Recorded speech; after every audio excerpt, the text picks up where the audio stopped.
নমস্কার বন্ধুরা, আজ আমি বানাবো চিকেন চানা মশলা। তো এখানে ছোট ছোট করে আলু কেটে নিয়েছি। চানাটা আগের দিনে ভিজিয়ে রেখেছিলাম। এখন আমি নুন আর হলুদ দিয়ে সিদ্ধ করে নেবো, আর গোটা গরম মশলা, দারচিনি, লবঙ্গ, এলাচ আর তেজপাতা দিয়ে সিদ্ধ করে নেবো, যাতে একটা চানার গন্ধটা কেটে যায়।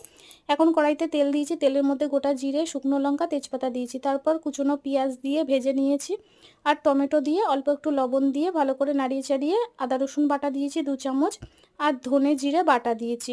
সব কিছু কষিয়ে নিয়ে দিয়ে দিয়েছি 1 চামচ লঙ্কার গুঁড়ো, আর এখানে দিয়ে দিয়েছি চিকেনটা দিয়ে সুন্দর করে কষিয়ে নিয়ে তেল ছেড়ে দিলে দিয়ে দিয়েছি সিদ্ধ করে রাখা চানা। সব কিছু একসাথে সুন্দর করে কষিয়ে নেবো, আর দিয়েছি 1 চামচ গোলমরিচ গুঁড়ো আর স্বাদ মতো লবণ। সব কিছু ভালো করে কষানো হয়ে গেলে দিয়ে দেবো এখানে গরম জল।